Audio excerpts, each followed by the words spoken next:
I shouldn't have left. I mean, honestly, because we did so well. Yeah, I'm glad he left. It's Monday, November 4th. I'm Jane Coaston, and this is What a Day, the show that is celebrating my dad's 70th birthday. I know, there's a lot going on in the world, but my dad is the coolest guy I know, with a record collection that fills entire closets, and more World War II knowledge than anyone probably needs, and hundreds of Formula One races on VHS. Yes, still VHS. So happy birthday to Byron Coaston. I, for one, am very proud to be his kid.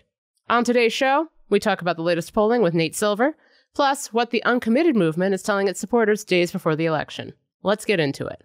Election Day is tomorrow. Tomorrow. More than 75 million people have already voted.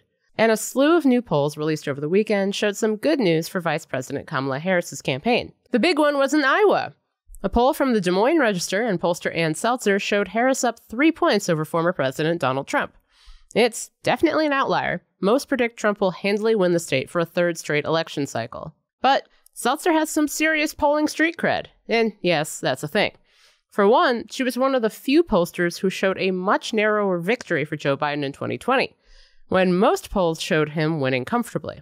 The New York Times and Siena College also released their final round of state polling, showing Harris ahead in North Carolina, Georgia, Nevada, and Wisconsin, and tied with Trump in Michigan and Pennsylvania.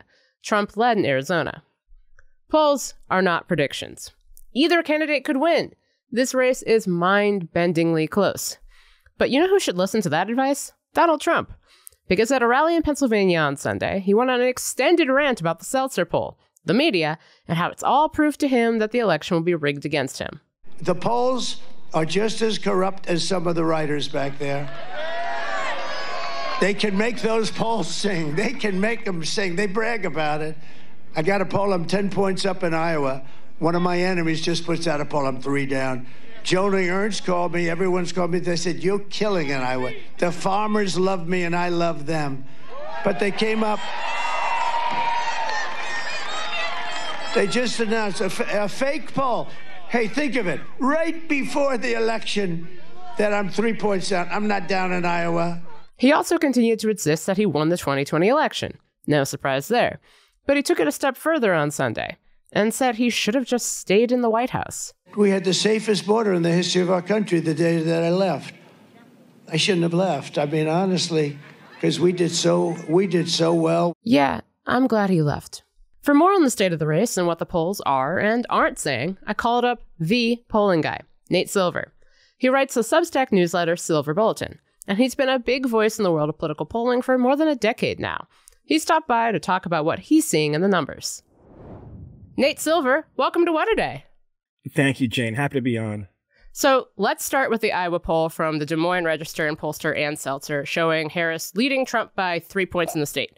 So she is literally the highest rated pollster in our database of like 400 pollsters. And the reason why is that you get a lot of credit in our ratings if you get a race right that everybody else gets wrong. And she's gotten some right. I remember where I was at some party, some like warehouse party back when I was more fun in Chicago in 2008. When the Seltzer poll came out on the eve of the Iowa caucus and had Barack Obama winning the Iowa caucus instead of John Edwards or Hillary Clinton. And she was the first one to show that, and she was right. Obama won by a pretty big margin. In 2014, I think it was, she showed Joni Ernst, the Republican Senate candidate, in a landslide win when everyone else had it close, and she was right about that. So the woman has a track record and a lot of guts to publish this poll that, you know, will probably be wrong in the sense that, like, I think it informs that I was going to be closer than people would have expected a week ago. I think in our model, Trump is still the favorite, but you know, when she does a poll, it's time to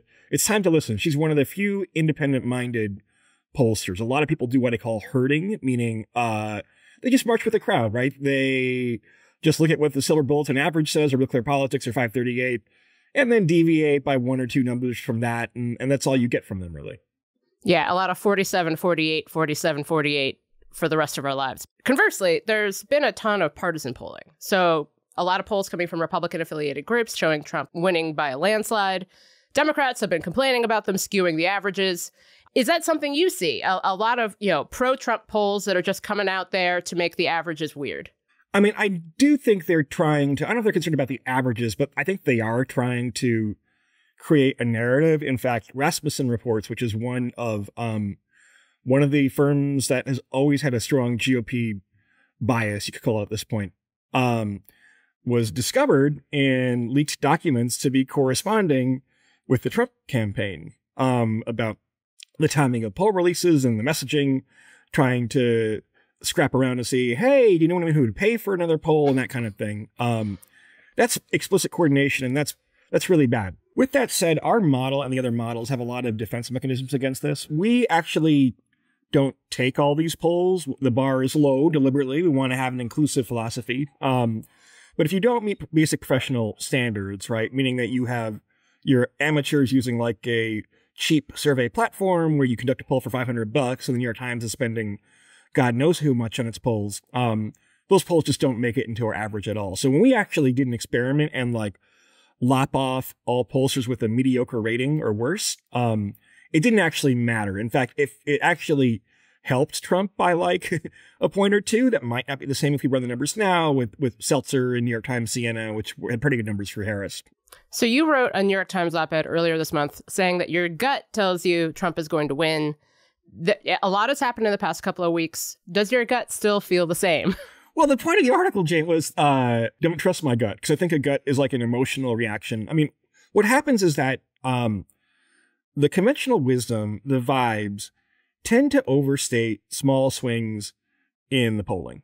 In our forecast, it's gone back and forth between basically 55-45 Harris and 55-45 Trump. And until the last few days, the movement had been toward Trump, but still within a small range, right? It's like a football team scores a field goal to go up 14-13 instead of 13-10 in the first quarter. So I think people got carried away with the, Trump is running away with this. And I'm kind of reacting to that. With that said, look, certainly there are some indications. I mean, Harris has bounced back in our forecast a little bit.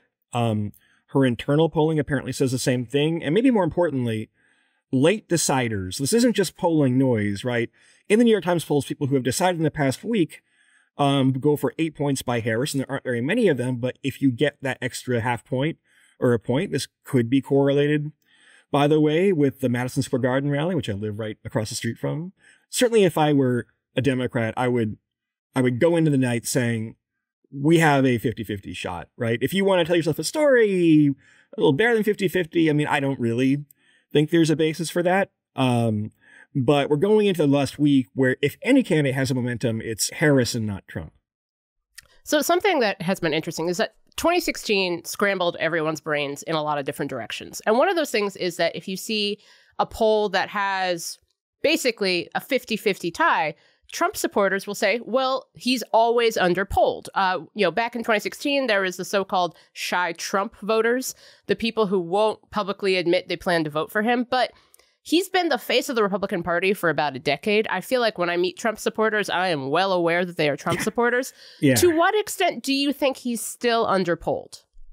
So I don't think the shy Trump voter thing was ever a thing. Trump voters, like you said, Jane, are perfectly happy to indicate who they're supporting. The issue is more that they don't trust polls, especially when they come from media companies, so they're not getting on the phone in the first place, and that Trump is now winning more marginal voters than Democrats, meaning people that might not vote, but if they vote, will vote Republican for Trump, maybe not vote in Senate races, definitely not voting in special elections and things like that. But those people are hard to reach, and if you do manage to get through to them, then they might just not take the survey. Now, pollsters are applying all sorts of different fancy weighting and data massaging techniques to correct for this. Look, if you had pollsters applying the same techniques they applied in 2016, then we'd probably be seeing a big Harris lead in the polls, but they're not. They're aware of the criticism they, I think, deservedly took. And so we're seeing different methodologies, and it's, look, I'm worried about the polls. I think there are some things that are confusing and confounding.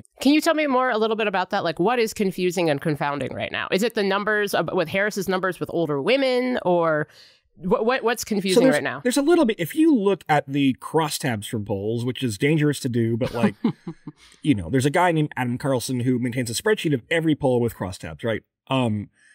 They show Harris losing black voters by a net of about 18 points, 15 points relative to Biden, of course, in 2020. She's also losing some ground among Hispanics, but gaining ground among white voters. If that were true, you'd expect to see a more scrambled map. I mean, Georgia has far more black voters than Wisconsin. So you might see Georgia +4 Trump, Wisconsin +3 Harris. Last time they were both +1 Biden. And you don't see that really. Instead, you kind of see the ties +1, -1 in every state. And so maybe it's a sign that pollsters are again, herding, I call it, or putting a thumb on the scale to try to kind of keep things in the safe range where they won't get criticized. So I'd say the number of pollsters with guts has declined, and it's just so safe to just make an assumption. Let's say your poll comes out Harris +4, right?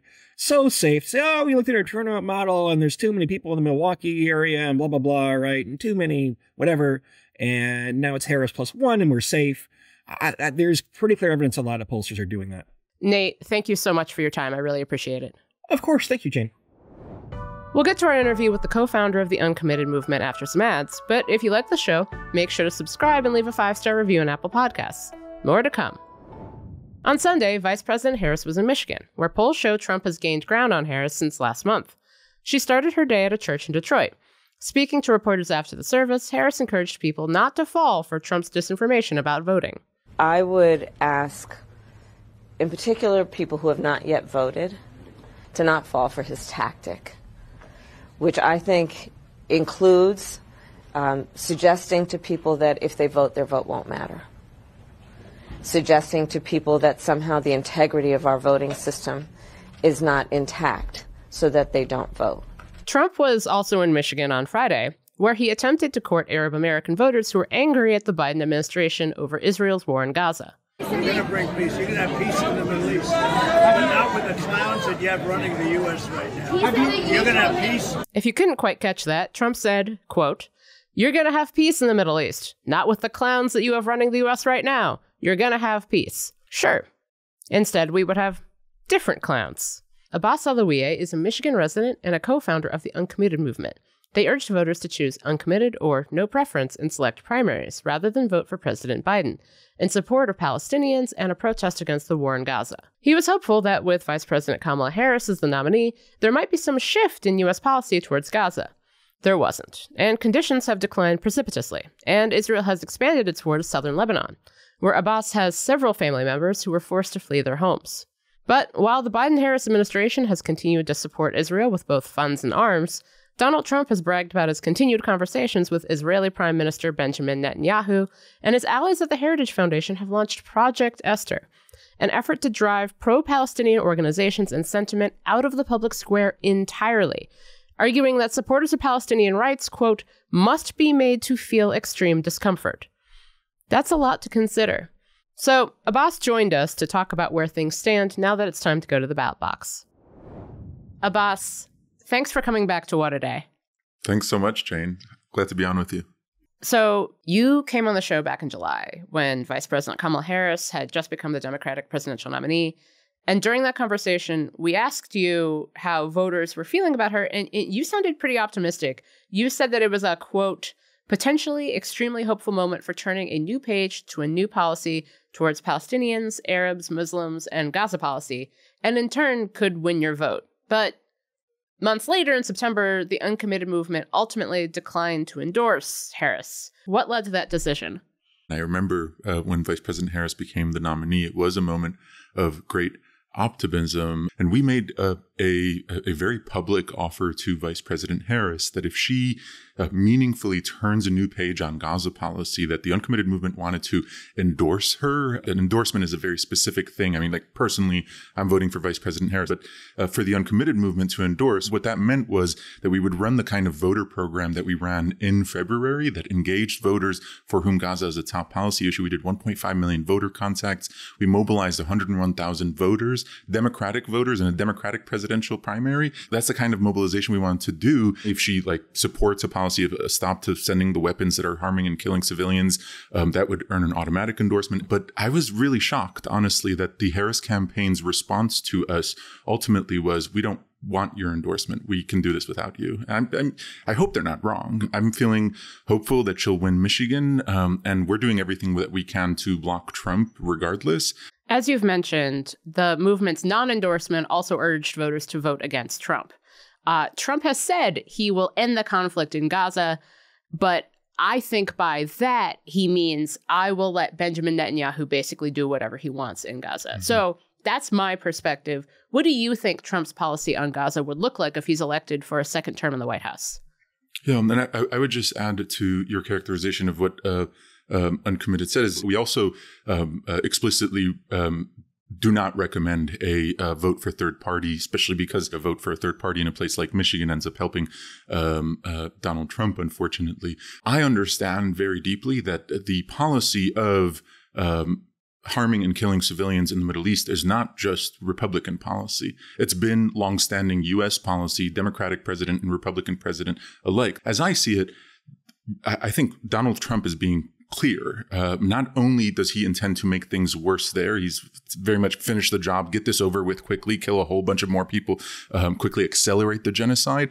But he also has very specific plans for how to stop and block and criminalize the anti-war movement here in this country, essentially trying to create a carve-out in our free speech rights against pro-Palestinian advocacy. And I'm very concerned about that, but I'm also clear-eyed that Vice President Harris does not intend to stop sending the weapons that are being used illegally to harm and kill civilians. My frustration, to be honest with you, Jane, is ever since the mass killing campaign, Netanyahu's mass killing campaign started last October, and we started raising concerns, the response at every single point from my fellow Democrats has been, okay, but can this wait until after the election? And my hope is that we're on the precipice of beating Trump, and I can't wait to see every single one of those people who told us to shut up about wanting to save our families' lives this entire time. I can't wait to be out there in the streets with them, on the phones with them, in front of the White House with them, demanding that a stop to the weapons happens. My hope is that once Vice President Harris is elected, and hopefully she does beat Donald Trump,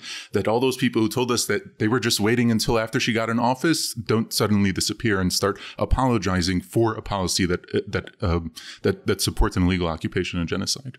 What's the guidance you're giving now to people who want to support Palestinians in the movement, both up until the election and there will be a time when the election is over? Here in Michigan, the Republican misinformation campaign is strong. I actually just got, right before this, flooded with messages from friends and loved ones who got text messages with my face and the face of other Arab American community members saying these people endorse genocide because they've said they're supporting Harris. That's the most cynical shit I've ever heard in my life. Oh, yeah. And Elon Musk's super PAC right now is continuing to send mailers to Arab and Muslim households, cynically promoting anti-Semitic ideas about, Vice President Harris's Jewish husband promises to stand with Israel. She's always going to stand with Israel. In the midst of all of this, the Uncommitted movement is providing very clear guidance, A, on what Donald Trump has planned, making his plans clear.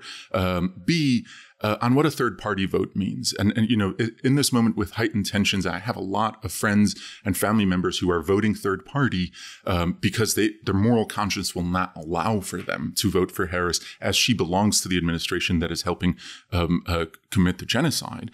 I sympathize with that. And also, I have cousins who are voting for Trump. They're voting for Trump because they're trying to make sense out of an impossible situation. That person, even though I can disagree with them and I'm having the conversations with them to try and change their minds, it won't be their fault if Harris loses. There's a lot of reasons why a candidate wins or loses, but I'm really urging folks to extend some level of grace to someone who, if a Palestinian American or Lebanese American just can't get themselves to vote for the person who belongs to the administration that has killed several family members of theirs, it's okay. Just call a few more of your relatives who weren't planning on voting and make sure that they got out to vote for in the way that you want. We need to hold each other through this moment beyond November 5th.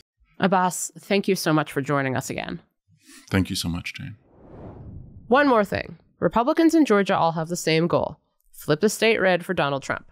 Some, like the governor, Brian Kemp, and other officials are trying to keep things above board and run a fair election. But a lot of other Republicans want to suppress the vote in the final countdown to Election Day. A Georgia judge blocked a lawsuit that sought to ban Fulton County from accepting absentee ballots over the weekend. You will not be surprised to find out that Fulton County is Georgia's biggest county, home to 11% of the state's voters.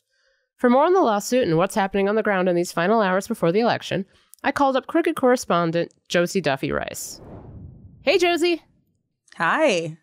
So tell us about the lawsuit brought by Georgia Republicans that just got blocked. What was the argument Republicans were even making in this case?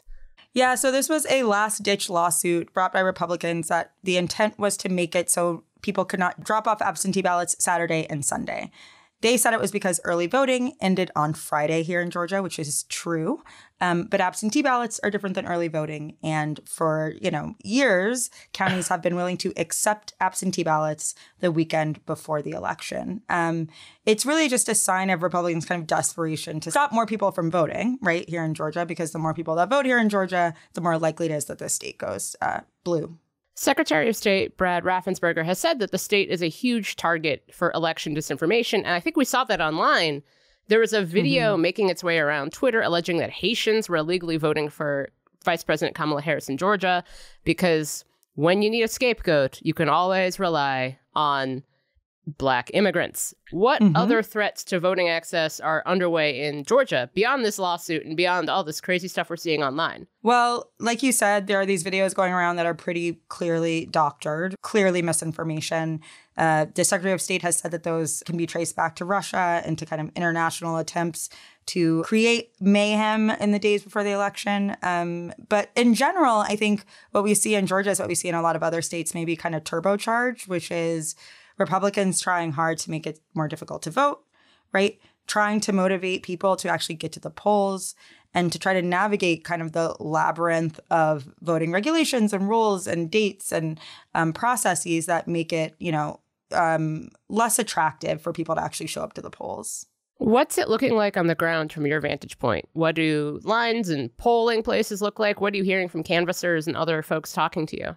For a few weeks, it sort of looked like the Democratic Party had kind of given up on Georgia, right? Even until maybe a week and a half ago, I was like, we don't stand a chance. I don't know what's going to happen on Tuesday. None of us know what's going to happen on Tuesday, but certainly things look more positive here. There are people out in the streets left and right. One of my friends was training a new canvasser just yesterday who said that they got involved in canvassing because they listened to What a Day. So if you're listening, that's very exciting for everybody over here. And in general, we're seeing kind of more people interested in this election. Look, Georgia can be a blue state consistently. It has the demographics, it has the rising population, it has the kind of the urban dynamics that make it a very possible blue state. The question is, do people turn out? Can you tell me a little bit about what local organizers and officials are doing to combat threats to polling places, election workers, that kind of thing? The past few years in Georgia, we've seen a major organizing effort and a lot more coalition building, I think, on the ground than we had 4 years ago and 4 years before that. And a lot of those people are putting their efforts right now into getting people to the polls. We've talked about how difficult Georgia can make it for voters, where the state election board has become very politicized and has gotten much more conservative and is making it harder to validate votes and to verify election results. And so as the state and certain people in the state try to make it more difficult for people to turn out, we're seeing that effort combated and I think exceeded by organizers on the ground. I wouldn't bet the house on it, but I definitely think there's a chance that Georgia makes a repeat performance like they did in 2020. Josie, thank you so much. I really appreciate you. Thank you. Watching Republicans try to block voters in so many states across the country can feel disempowering. But honestly, it just really pisses me off. Because millions of people are going to vote anyway, despite the long lines, the limited polling places in areas that, what do you know, just happen to be heavily Democratic, the labyrinthine rules that make voting seem way harder than it actually is. And funnily enough, voting is the best way to fight back. That's why Republicans are doing all of this in the first place. So, if you haven't voted yet, go. Make sure your ballot is counted and your voice is heard. You've still got time. Before we go, you did it! You talked to every undecided voter who would listen. You organized. You volunteered. You learned the names of so many counties. Now it's time to treat yourself by mainlining some election content.